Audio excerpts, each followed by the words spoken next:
Absolutely. Well, we are back and ready to go.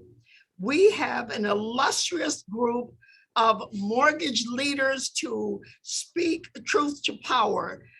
So we say, and we want you to just kind of sit back and be sort of open, if you will, for some of the ideas and thoughts that they have, some of their real world experiences, and just realness in terms of what they're doing with nonprofits, the things that nonprofit organizations can learn from them, how we can be of greater value to our mortgage leaders.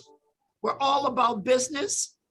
We're all about doing great things, even greater things in 2022.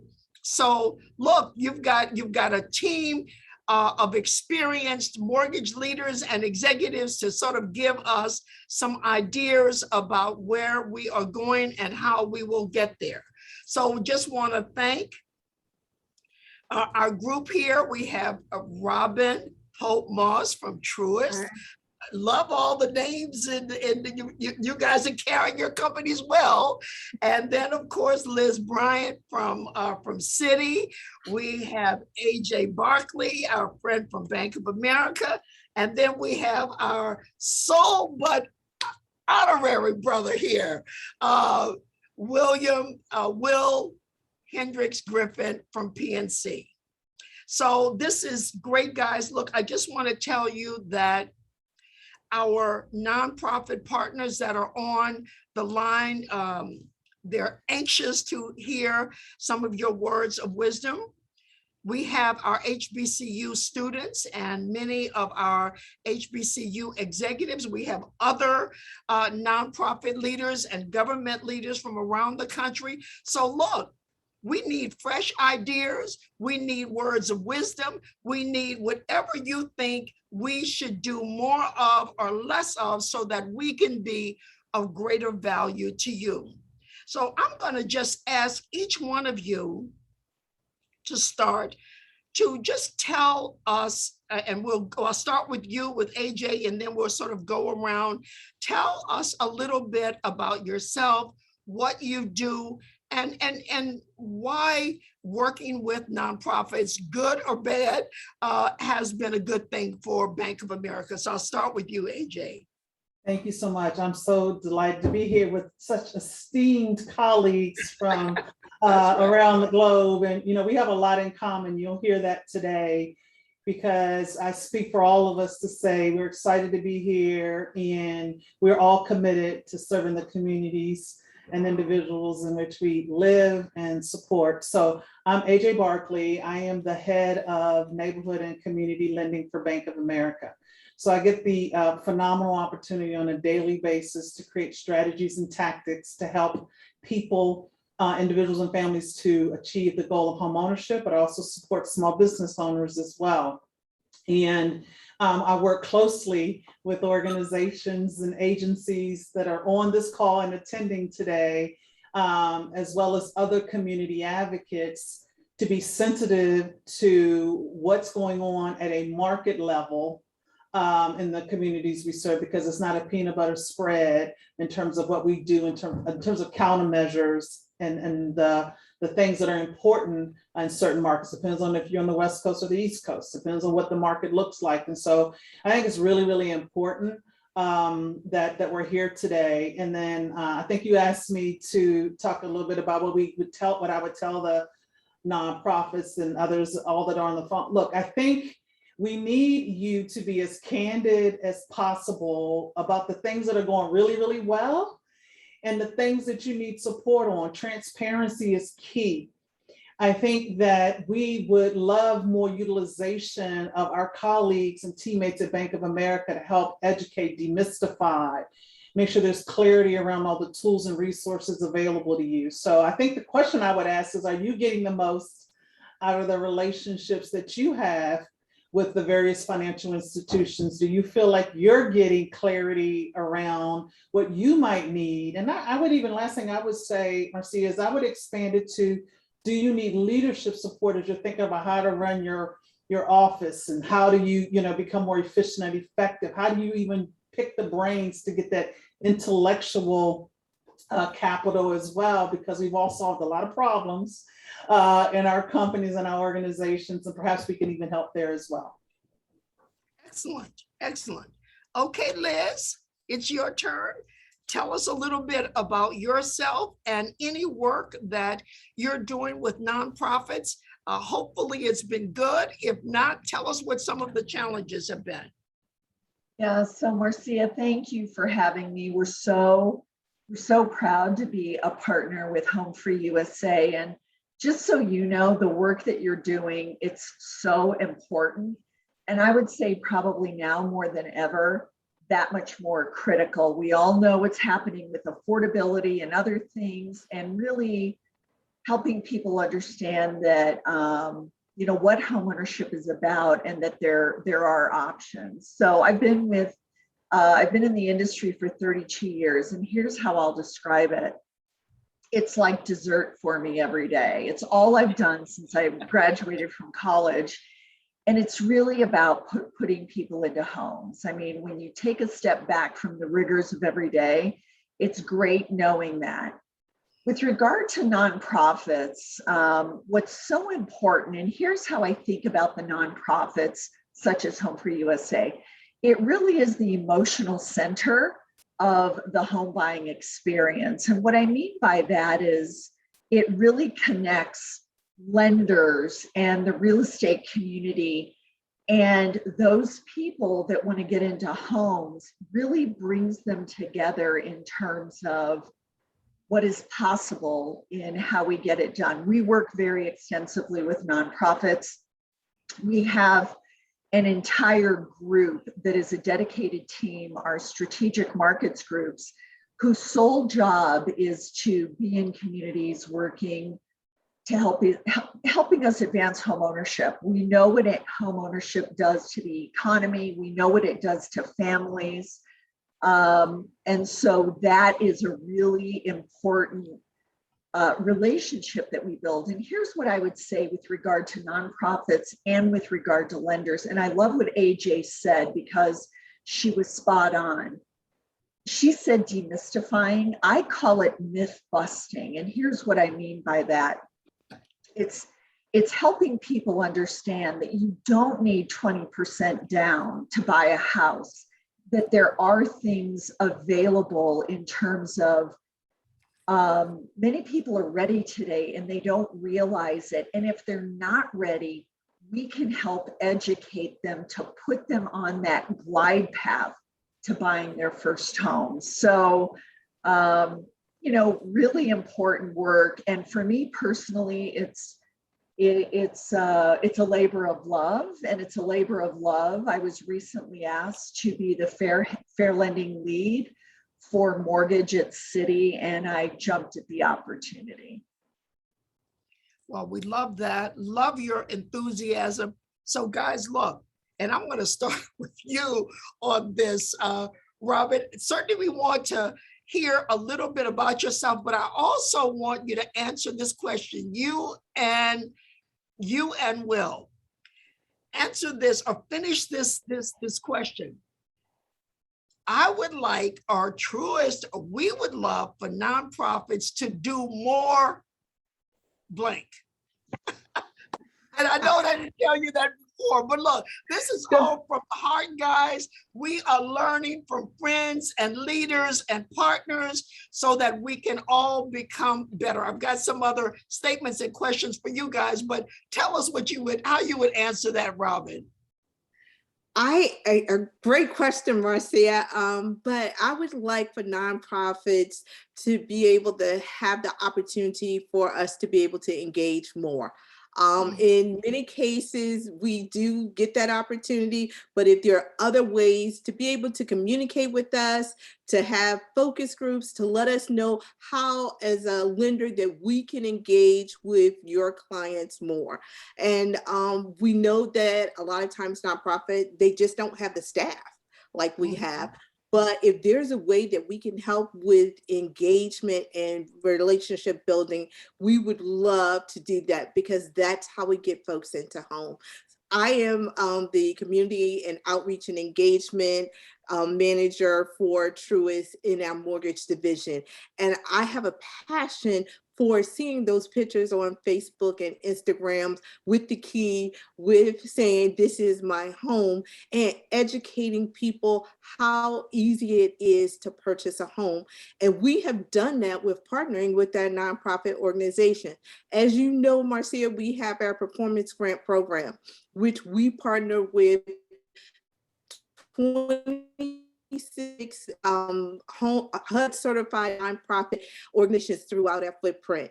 And it is nothing like walking into one of those classes, teaching those classes, and then having that person come back and say, hey, I think I'm ready to purchase a home. And then being able to purchase that home and to take their kids into that home and so that they can see that home. But as we all know, it's a process. It doesn't happen overnight. They have to go through the process. They have to go through the classes. And that's what Truist is here for, is to help them to go through that process and to be successful in going through the process. And then, of course, at the end, hopefully they'll close on that loan and really be a homeowner and be able to optimize from all of the education and inspiration. Okay, well, tell us what you do, why you're doing it, and tell us what you would love nonprofits to do more of or less of. Okay, good afternoon, all. It is an honor to be able to be a part of this. Marcia and I have known each other for a good while, and quite frankly, each of your faces are familiar, and I'm glad to be a part of the audience as well. My name is Hendricks Griffin. I am a proud member of the South Side of Chicago. I am the national manager for PNC Bank for affordable lending. I've been in the mortgage business now about 27 years, so you guys know I started pretty early. Very, as a baby, right? At that point, Okay. I've worked in many aspects of mortgage and lending throughout my career, but for the last 11 years, I've been solely focused on affordable lending. And naturally, being from the South Side of Chicago, and I'm the product of teenage parents and raised by my grandmother, and so I have commonalities with many of the constituencies, the demographics that we work with. I have a sensitivity to it and a commissioned purpose to make sure that we can put as many folks in houses that we possibly can, particularly those that have been historically underserved. And so that's my mission. That's my commission that I ask God to help me with every day. And to answer your question, what would I like to see not-for-profits doing more of? I would like to see the not-for-profits being more of a glue between the lenders. I think, in my opinion, situations like we're having now where we can collaborate and share thoughts or share ideas, we all have a similar or probably the same mission, which is to put folks in houses, to help folks get refinances at a cheap cost, to make it efficient, to make it easy, and to help those that have been historically underserved. But from a not-for-profit standpoint, I'd like to see less of competition between lenders and more collaborations. And I think that you guys, HomeFree in particular, can be a glue to that. I think that you could facilitate that. I think we could come together and we can all make money and help people at the same time, but we can share not only best practices, but share our commitment to what we all know is a need. That's increasing the home ownership rate for people that look like the majority of us on this call. That is helping those that have been historically underserved, and opposed to seeing who has the lowest rate or has this, why don't we all look at it together and say, how can we collectively solve this problem? And I think that the not-for-profits could do more in that area than less. Absolutely.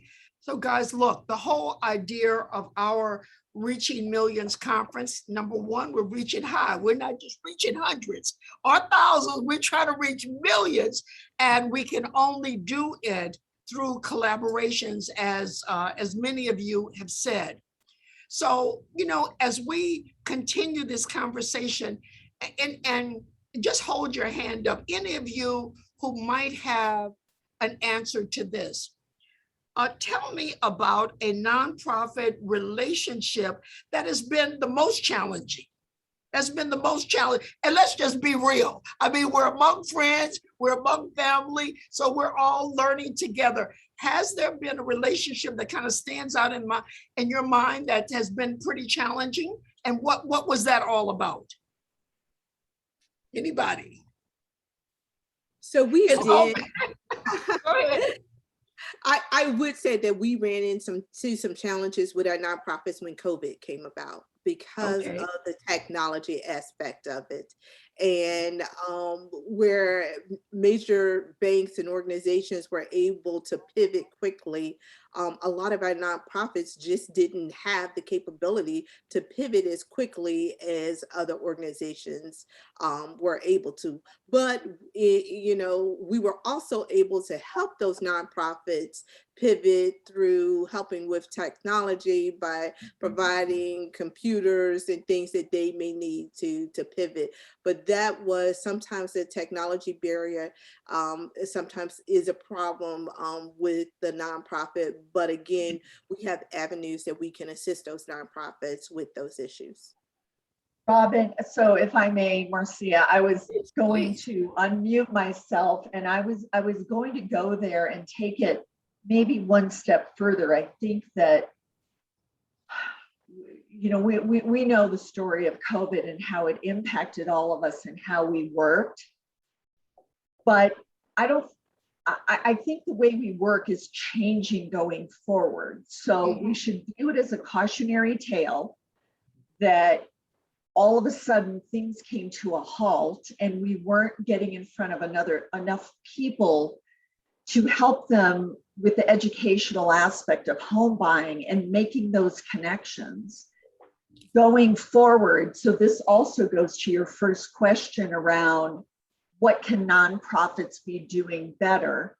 Yeah. It's like the rest of us rethinking that the way that we work, because a lot of the potential home buyers are not all going to go back to the office, even though things are going to go back to some normalcy. Our new norm is different. And so I think Robin's right. I think, and we own part of that too, the whole cadence of how we work together got upended a little bit during COVID.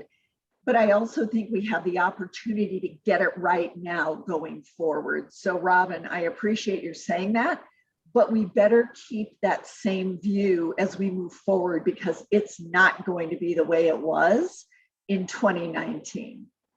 I agree. Marcia, I would agree with both what Robin and Liz said, but I would give you just another perspective that you asked what could they do different and what were some of the challenges. I go back to the first time you and I met when I came to your office, and what I appreciated, and maybe this is what other nonprofits could think about as we're going through all kinds of challenging times, whether that be technology and all that stuff through COVID. But I remember sitting in your office, and I remember we were in a conference room and you didn't bite your tongue, and you were pretty transparent about the things that were really going well in our relationship with Bank of America, but you also shared those things that were challenges. And I wish more people, you said, what could you do and what don't they do enough of nonprofits? I think being that transparent, because you're not going to hurt our feelings because we're all in this together, and how we can all bring to bear the best solutions. I really, if we could get people to mirror what you did and lead that way and know that your relationship isn't at risk, to be able to be candid and thoughtful and engaging with partners so we all can do the same thing. And I so respected you, continue to, with all the great work you've done for years. But I think what you do and how you lead through transparency in a solution-based way, and then we held each other accountable to things that we needed to collectively do in the midst of all the other stuff that was going on. And then the last thing I would say that could be helpful, that is a challenge for some nonprofits, is you don't say when you don't know what you don't know. So you can't like nod and acknowledge that you understand the solutions and the things that the people are trying to do because you're too proud, or you don't want to, Robin mentioned staff. We get it. We understand. Allow us, and those who've had the most challenging relationships haven't been transparent. And Yeah. so it ended up being, more frustrating for the team that we were trying to partner with because they didn't want to be transparent. So one, I'll just summarize with appreciate your transparency. I had a lot of to-dos after I met with you, but also that forced me to then have other conversations with other nonprofits to be more proactive, to pull out of them what they needed from us. Well, AJ, you're very kind, because I remember that day in the conference room. And let me tell you guys, I didn't think AJ was going to speak to me ever again after that conversation that we had in that conference room. But it is all about being real. It is all about, really, it's kind of like a marriage, guys. And people do not, they do not do business with companies. They do business with people. And this is really, really important. So to me, as AJ and I were talking, and this has been a couple of years since then, so now our relationship has actually blossomed because of that transparency, and also her transparency with some things that we could do better. None of us are perfect. We're all trying to learn, but at the end of the day, we have to do business. We have to do business with someone, and it generally is someone that you like and someone that you trust. And you may not agree with everything, but at least you could say, look, you guys are doing good with this, or you need to consider something else. This is just absolutely not going to work. And we're all still friends, whether we agree to the products or the programs or whatever. We just have to keep it moving, guys. We're all in the business. Everyone's talking about racial equality and closing the racial wealth gap. And that's a subject that I want to really talk to you guys about. We're all about making lives better for the people that we serve, your customers, your banking customers. And Will, talk to us for a minute about this closing this racial wealth gap, if you will. If there were three things that you feel from your heart, and I'm not asking you to speak from PNC standpoint, but what are some things that we need to do together to close the racial wealth gap? It's a simple yet complex question because the wealth gap is rooted in 400 years of history, and that's relevant. But one thing that everyone can answer is education. It always starts there. But you have to have willing minds to be educated. You also have to have exposures to disseminate that education, that information, and stuff like that. From where I sit and what I do, and I remember having a conversation with my grandmother. I may have been 9 or 10, 11 years old, and she literally said, real estate is where the money's at. Now, in the second sentence, she would say, the money is behind the preposition, because it was incorrect to say that. Oh, I heard that one too. Absolutely. But that resonated with me because she was on to something about generational wealth, albeit she had less than a high school education. She's from Arkansas, moved to Chicago. And when my grandfather passed, she took the insurance money and bought a 4-unit building, which she did.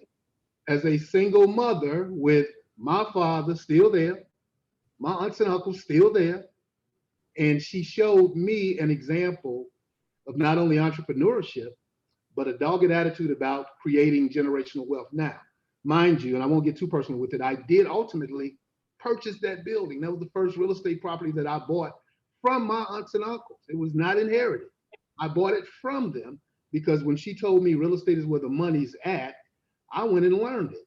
I went and learned. I was a real estate appraiser. I was an underwriter before. I went to school, and ultimately, I invested in real estate quite a bit.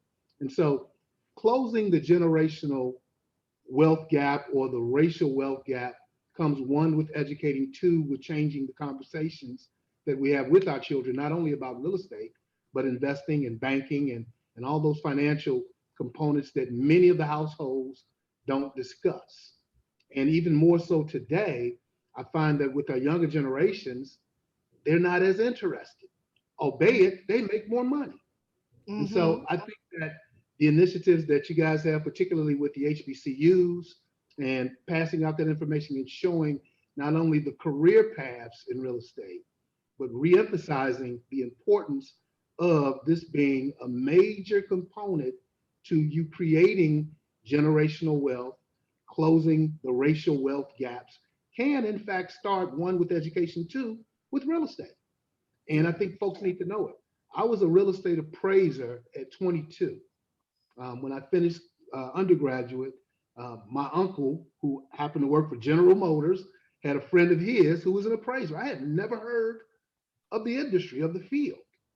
And so I literally sold real estate, and then I became an appraiser by virtue of an uncle who knew nothing about it, got my appraisal license, and then I worked for free for the tax assessor for a year before I could even get a job. Now, the world is different today, and we have a lot more folks that are not only in the business, but have avenues and understandings about the different career paths in real estate. And I think that in itself can contribute to closing that gap. Two, from a programmatic standpoint and a product standpoint, we've had to make adjustments within my company to make sure that we're not only being fair, because oftentimes Fair Isaac is not fair. So we've lowered credit scores. We've done some different things with products and programs specifically tailored for folks of color, those that have been historically disenfranchised or underserved. And we make sense types of transactions, particularly with manual underwriting and things like that, to help close that gap. So I don't want to ramble on, but there are so many ways, but it is deeply rooted in history. I think, one, we have to recognize that. Two, we have to give folks a little bit of a hand, not a handout, but a hand, some information, and then hold them accountable to themselves with what the information they can do and what they can do with it. So.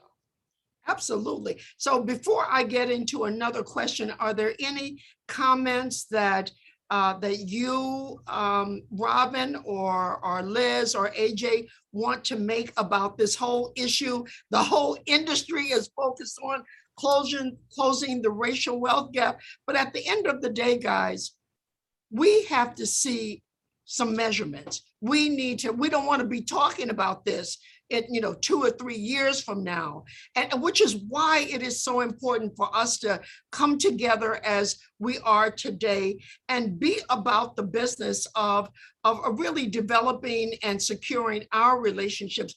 Any other thoughts about closing the racial wealth gap before I get into building pipelines, which I know everybody's interested? How are we going to get more loans?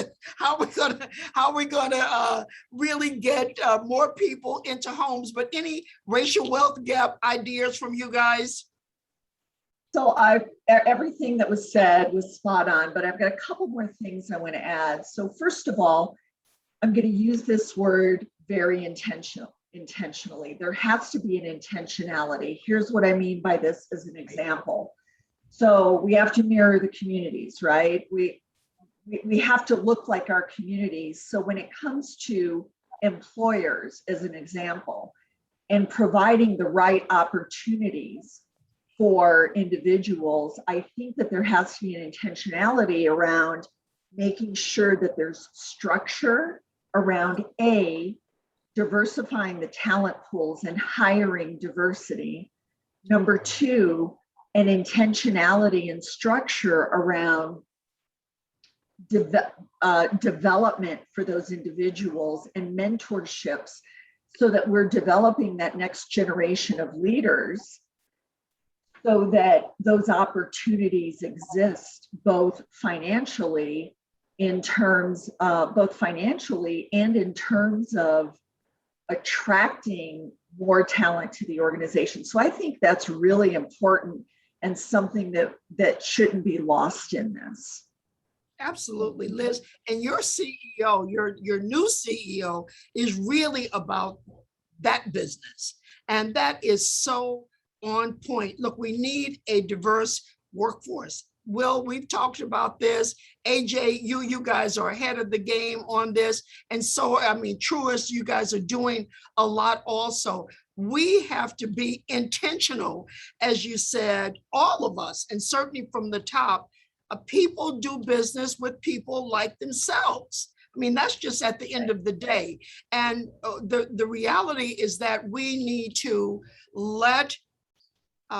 expose Black and brown people in particular to our industry and to the positive features of our industry, because with many of these people who can come into the industry, whether they're students or young adults or whatever, look, first of all, they think they have to be a business finance major. That's number one. Or either they've only heard negatives, I mean, particularly in the Black community, people are being foreclosed on, or, the credit issues and all of that. So we have to really work together, to your point, Liz, work together to expose young people, let them know that, look, that there are people like all of you here who are in these companies, and you all have been working for your companies for years, and you're doing a great job, and you're just an inspiration to them. And so we certainly want them to get to know more of you. Any other points about this kind of racial, closing the racial wealth gap? Yeah, Marcia, I want to just take a moment. Will made the point out, put an exclamation point in your CFA program that you run through and I'm a proud HBCU graduate, Morgan State University. I think that Liz's point around attracting talent that looks like the communities we serve. You and I had this conversation. One, you've coached me on using the word underserved, so you might want to do that for everybody here, because underserved, you're like, we don't like that word. We want to use language, and because what I'm learning is you're a trusted advisor, and as a trusted advisor, because of your role, I do listen. And I think it's important as we're addressing, because we use underserved and we talk about underserved, but the way people read it and understand it. So our language has to be adjusted a little bit, because we think we're articulating that we care about people who are underserved versus underserved. And so there's, the thing that we could use in terms of racial equality and us working with nonprofits such as yourself and the work that you've done with the CFA is help us with how do you become a trusted advisor, partnering with you on being in the community. Because one thing that Will said, I am totally with you. We have got to change the dynamics of what you think your capabilities are. And you and I've had this conversation around what used to happen in my dinner, on the weekends, we would talk about our outings as a family outing was shopping. Well, I wish it was buying a building somewhere and building for the future and wealth. And so you asked the personal question. I think the personal question is, how do we help people start to have different discussions at their table that allow them to believe in hope that they absolutely can get a home? Liz said it earlier. How do you begin to be on the path of home ownership? How do you not let student debt and debt in general manage you? How do you start building financial wellness? All of our companies do that, right? So you can put 10 other companies here talking to you, and we all have a common goal, which is the way you build racial equality and start to adjust some of these things is just the quality of life of people, and how, in fact, they have the ability to be at the table, to be able to have these opportunities. We got to just, and I use demystify, I forgot the word you used, Liz, but let people, I was just talking to people the other day, and I had to tell them, don't think you cannot get a home. It is attainable. But if you listen to, someone that is not trying to be supportive of you, they are not trying to drive change. They don't have personal goals. And so you have to look, as I'm talking to people who are listening, who are you sitting at the table with? Who's on the right or the left of you? And they are supportive of your journey and helping you build wealth through home ownership. And so you have to ask yourself that, because if you don't, you'll continue. Well, I think you were nodding. You're going to continue to have people tell you what you can't do. You're going to continue to have people tell you how you can't do that. And then the last thing, which is a plug for anybody, any financial institution that you work with, go ask them.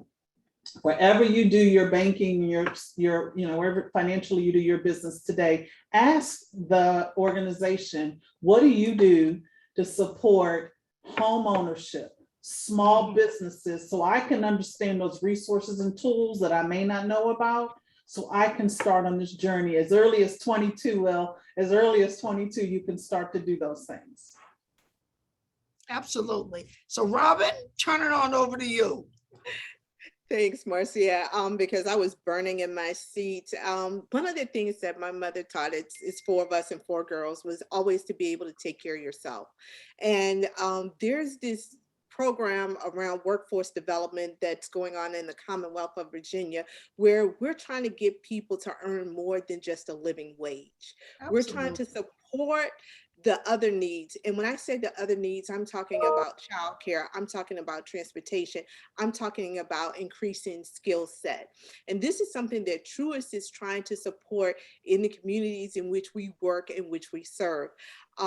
Another piece, and if they can improve their education, if they can improve their skill set, that's going to help them to be able to get the job to own a home. And so if we start out working with them now, with getting a job that's better than a living wage, these are the folks that are going to come back to us and see how we supported them when they didn't have the money to be able to purchase a home. One other thing that I just want to leave with when we were talking about terminology is financial literacy is what we're calling now financial education, because we never want people to think that they're illiterate. And so that's why we're using financial education, because we are educating and setting a path for people to home ownership and to wealth. So I'm just going to end with those 2 points and turn it back over to you, Marcia. And you know, I just want to mention something, because AJ and I have talked about that word underserved. Now, the word itself is fine. The problem is that so many people, when they're kind of glossing over that word, they see undeserved, not underserved. They see undeserved. And so, you know, we just got to be conscious of those kind of things. And even for us as counseling organizations, of course, at HomeFree-USA, we call ourselves nonprofit homeownership providers, working with the giants like all of you, because even the word counseling, you know, to some people, well, I'm not crazy, I don't need a counselor, you know. And so these are just some things that we have to be conscious of as we try to reach and teach the people, your customers, and the people that we're all trying to serve. I do want to get into the pipeline, and then I want to sort of circle back to a couple of questions are coming into our inbox here. And I want to go around, and I'll start with you, Will. What are some things that those of us who are on the ground working with home buyers, and in some cases home owners too, to be able to keep their homes, but let's just deal with the home buyers. What are some things that we can do to help you build your pipeline? That's a good question. It's a simple question, but it's a good one. I think that cultivating the relationship that we have, PNC, with HomeFree-USA, can only help build the pipeline. And we're going to support you as you support us. I mean, we have the same common goal, which is to get folks in homes or refinance them in the homes that they're in and give them a better position. And so I agree with you. People work with those that they like. I like you, Marcia. And we want to do your business. Hopefully be fun for a while. I say that jokingly, but I say it sincerely as well. We have to cultivate the relationships with HomeFree-USA and every organization that is related to you. The mission and the purpose is the same. We have a penchant for, again, helping folks, and we have to. That's our mission. That's our co-vision of publication. And so to that point, how can we help build the pipeline? I think you're doing all the right things. Folks that come from your organization are mortgage ready. You know, you get them not only educated properly, but they also understand how to maintain their home, how to keep it. They understand not only the language, they understand the purpose behind it. They understand that it's not just theirs, but there's a tax advantage to being a homeowner. And so when your folks come, they're ready. And so we want to make sure that we get more people to you so that you can get them more ready. Okay, so that's what I believe that you can do to help build the pipelines with us. Absolutely. Any thoughts from, Robin, Liz, AJ? The one thing I would add, I think it's all about the number of people that we reach, right? It's all about getting in front of as many people as possible, teaching them how to get on the path to homeownership, talking to them about what's available today. But here's kind of an important relationship dynamic that I think if we all are very intentional about, will work. The nonprofits, the banks, and all of those things that we have, and then the trade organizations, NAREB, ARIA, and kind of bringing all together in community. The whole is greater than the sum of the parts here. And if we have a really coordinated approach together, we're going to reach more people and we're going to help more people, most importantly. Hey, Liz, I'm going to add on to what you just said. I think I may have mentioned it earlier. I agree with everything you said and everything that Will said. The way that I'd like to think about this is we should be managing at the market level. So that gets you to your local NAREBs and all of the organizations that we already have, ARIA, that we already have strategic relationships with, and where we have nonprofits that are housed, they're in one city, but they're in multiple other locations. I think that collaboration is powerful. And I think it's powerful because you start to build credibility with both organizations. And you also make sure as you're sharing, I know we have a low down payment, we all have low down payment mortgages. We all have closing costs and down payment grants, right? How do we demystify that or make sure there's clarity no matter where you sit in the chain of people understanding home ownership? And so if we're really committed, like everyone is saying, we can't do it in an isolated way. So the way to build the pipeline really is to bring to bear all of the resources sitting in, which would include nonprofits. So let me just say this. I've had instances where nonprofits didn't want to participate together. And so, if we're in this together at a market level, we're gonna have to figure out how to do it together and not isolated. If we're trying to, specifically in some markets that it's just a challenge and it's gonna take a village of everyone working together. But I absolutely think we have to work together. And I've been, Marcia, I don't know what my colleagues are experiencing the same thing, but people are looking at it by state. This is the first time I can remember that banks are sitting in the room together talking about mortgages and what they can collectively do. You mentioned, Robin, a little bit of what's going on in Virginia. I think it's the whole, we all win, the economy wins, our clients win if we do this together. So we just need to continue to do more of that. And again, to your point, Liz, work with some of the strategic partners as well. Absolutely. Robin. And I agree with all of our panelists. There is, and we have an example of where we have bought the nonprofit, the trade association together, and Freddie Mac with a program, and I'm sure a lot of us have participated. It's called Open Doors or Unlocking Business, right, where we bring our realtor partners together, the nonprofit, and then also a nonprofit along with a lender. And in this case, it is a great way to show that we can all work together, one, to educate, because it is all about education. It talks about lending, it talks about first-time home buyer, it talks about products also. And so we can do more of this. I know with Truist, we do maybe 4 or 5 of them a year, but just think if we worked together and we did 10 a year, where we worked with the nonprofits, we worked with Freddie Mac, we worked with the trade association, and we could reach even more people, that we can really make a difference. I'm all about results, doing things that are gonna do things that make an impact, one, and then to drive our numbers, like Marcia said, about our pipeline. How can we increase that pipeline? And that is just one way that we can increase that pipeline.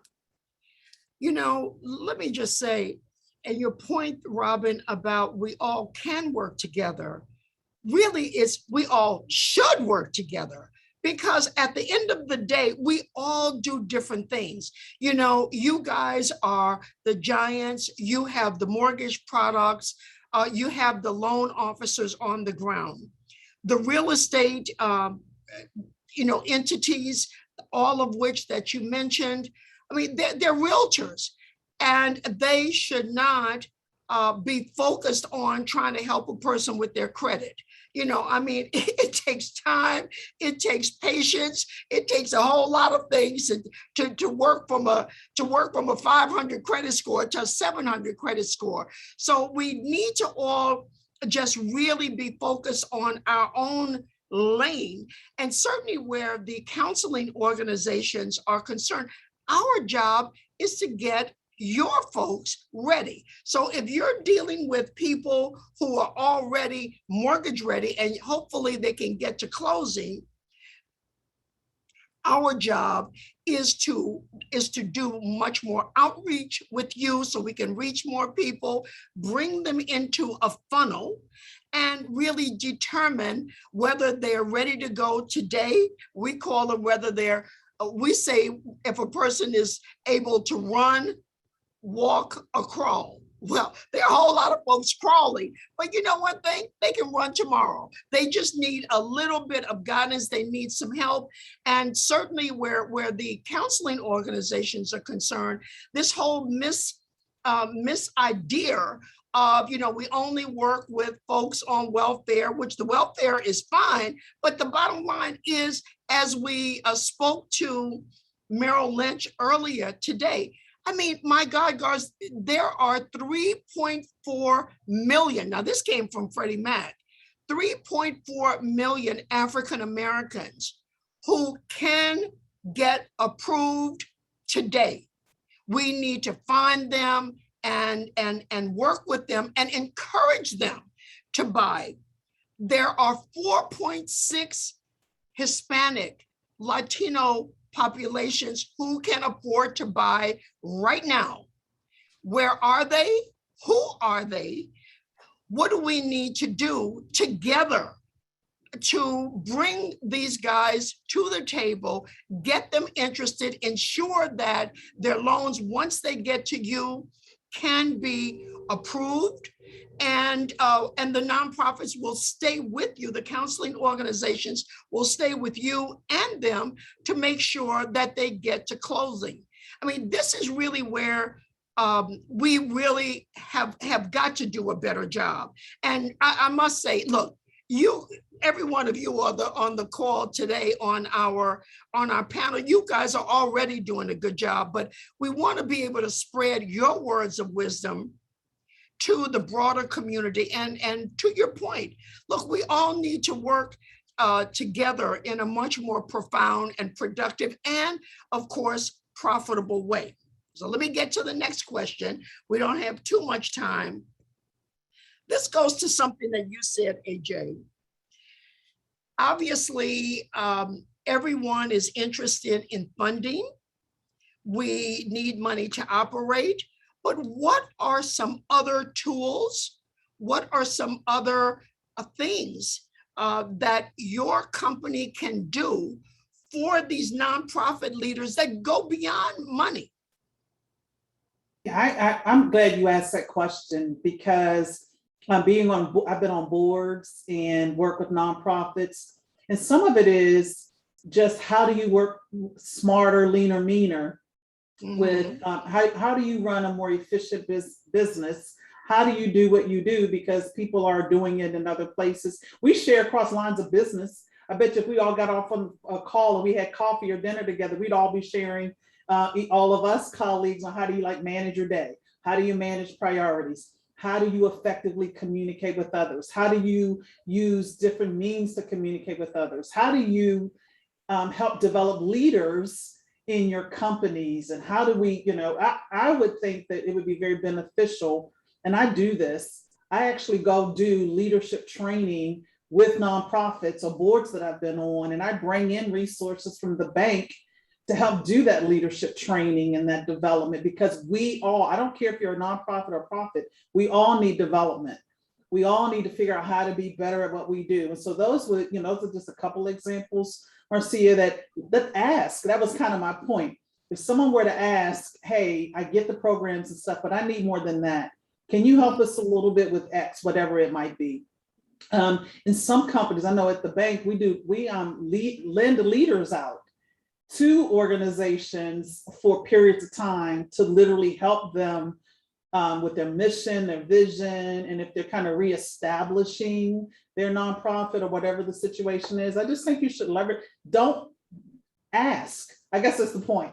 Ask, and the only thing that someone can say is, I can't perhaps do this, but let me refer you to someone that can.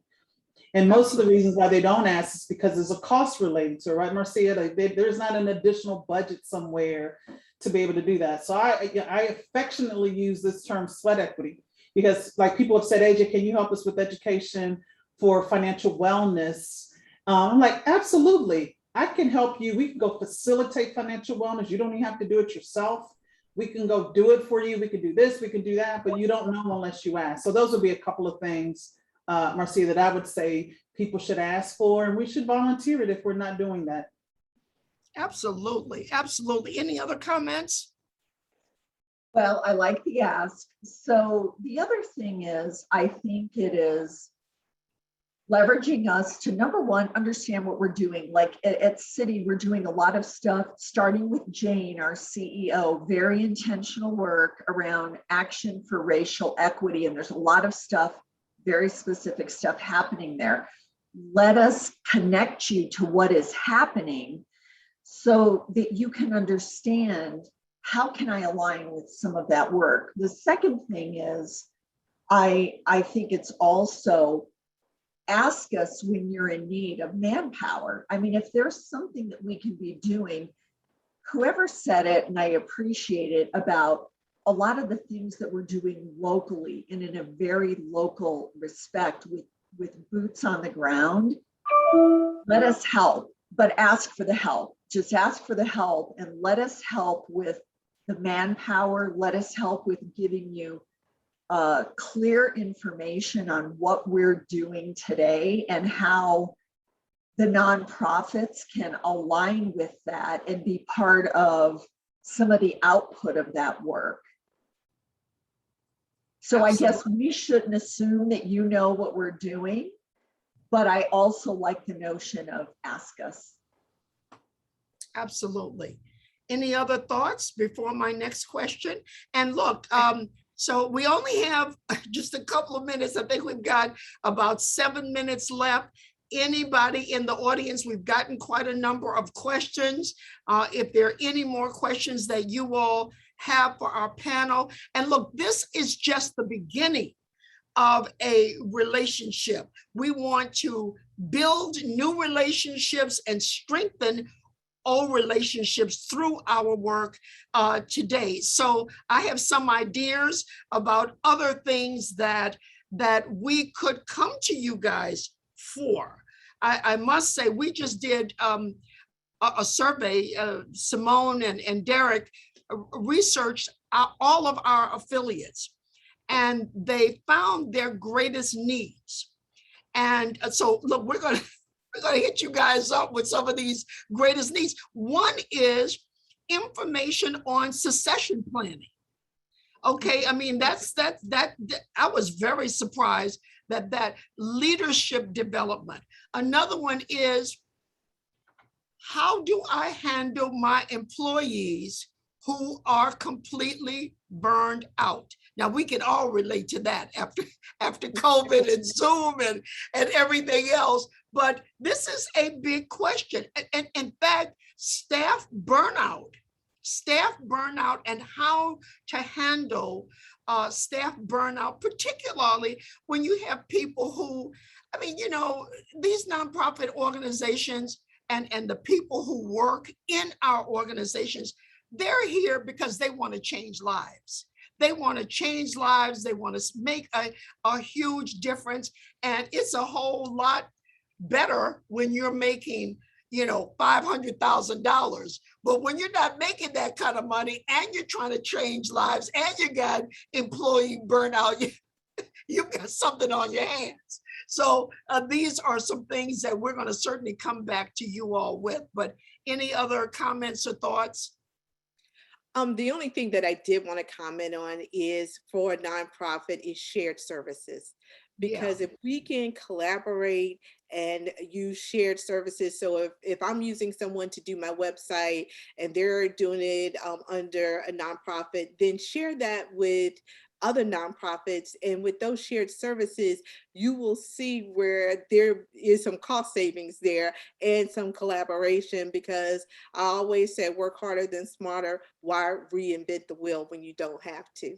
So I just wanted to share that. And I would love to sit down with nonprofits and look at all of the sources that they're using. And then let's try to come up with a marketplace or a directory that nonprofits could use from a shared sources stand. So that could be accounting, that could be maintenance, cleaning, HR issues, any of those things that we may want to create a directory or a marketplace where a nonprofit organizations can go to.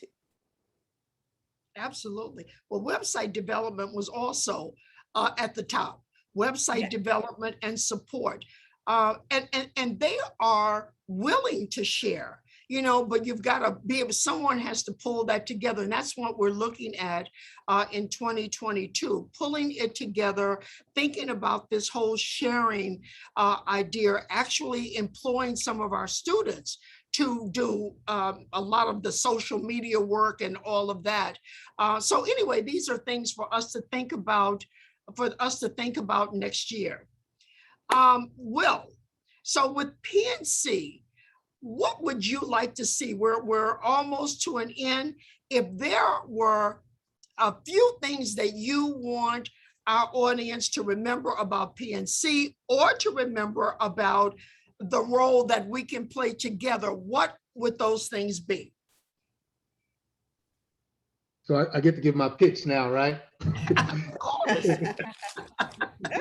Which I won't do, but I am very proud of the fact that I've been with PNC 11 years.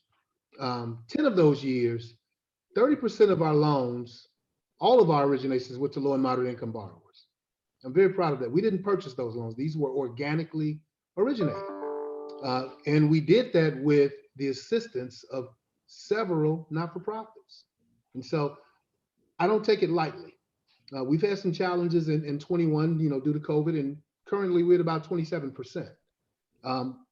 To that point, we are very intentional about making sure that those numbers do well. Conversely, we've done 30% loans to low and moderate income borrowers, but we've had challenges lending in low and moderate income census tracts.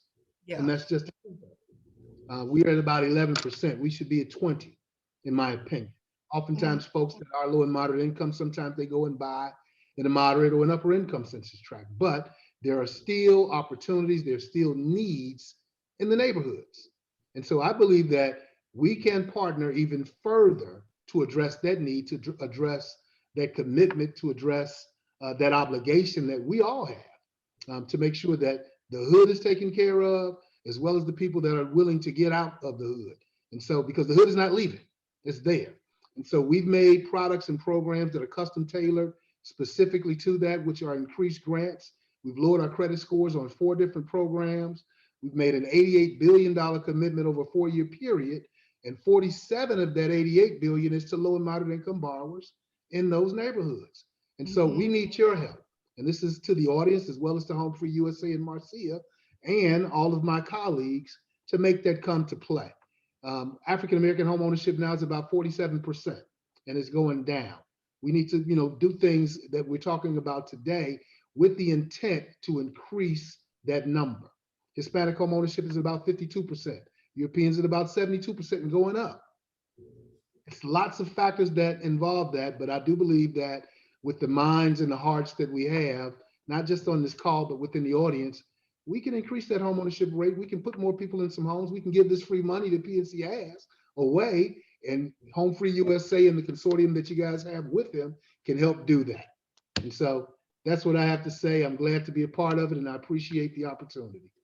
Oh, it's our pleasure, guys. And I must say that as we bring our session to a close, I want to remind everyone that's still with us that tomorrow our session begins at 12 o'clock as it did today. Next year, now I'm looking for you, Robin, and you, Liz, and of course, AJ and Will. Look, we need your whole team. We want your whole team to be with us in New Orleans next year, next September. You know, 2 of our partners have already arranged a seminar. They're bringing all of their community loan officers down to the conference, and they're meeting with them in New Orleans. Now, what a great place to meet. The conference will be phenomenal because we're all about not only getting business, but building business and building relationships and building partnerships and just doing better. We want to do better for you. We want to make sure that we are of value to you. And so anything that we certainly all of our the affiliates, the nonprofit leaders that are a part of the HomeFree-USA network, we're going to connect with each one of you. And most of them are already a part of Connect to Own, AJ, but we're going to do a deeper dive in terms of connecting next year. We want to be, as I said, we're going to meet with you all individually so that Liz, we're going to have the whole team and have Brad and everybody else tell us what we can do for you, what more we can do. This is, we're about bringing value to not only our customers, but to our partners and to ourselves. When you do good for others, good things are going to come to you. That's kind of our motto. So we're just about at an end. If there's one thing you want folks to remember, AJ, then I'll turn it over to Liz and then Robin, and then we're going to bring it to a close. All right, I will not, Will had a lot, you stole everybody's thunder, Will. So let me just say this. Bank of America is committed to sustain home ownership. And that's why we launched our community home ownership commitment program in 2019. We've done over $280 million in grants, non-repayable. I need everyone that's listening and hearing, knowing that I feel like it's the field of dreams. We built it, now we want everybody to come and we have it. So we need you to make sure people understand this is real and we need your help so we can collectively help put more people in homes. So thank you today for having us today. Thank you, Liz. Yes, thank you so much, and looking forward to seeing you in New Orleans. But a couple of things. Number one, we're continuing to show up in the market, as some of my colleagues are, with programs with low down payment, no mortgage insurance, closing cost assistance. We're adding what we call community home lending officers in our markets, present in our diverse communities. So that's really important to us. And we're going to make sure that they seek you out and introduce themselves. And then finally, it's a North Star to continue to provide access to home ownership. And when people own homes, they really end up acquiring an asset that is one of the biggest assets of their life. And to me, that ties back to closing that financial gap. Mm-hmm. Absolutely, we're going to do it. Robin. Yes, Truist's purpose is to inspire and to build better lives and communities. And we are committed to doing that as part of our community benefits plan. 31.2 billion with the B is what we have promised to put into the community, into LMI communities. If you do not know a Truist loan officer, please reach out to me or reach out to one of our branches, because we are committed to supporting the areas in which we work, live, and play in. And we can only close this gap by relationships. And we truly believe it's based on the relationship, like Marcia said, doing business with people who look like you in order for us to change that gap and in order for Truist to support you. So I want to thank you again, Marcia, and I want to thank your whole team because they are absolutely fabulous in the programs that we have been working on around foreclosure prevention and home ownership and keeping people in their homes. So thank you again, and please reach out to Truist.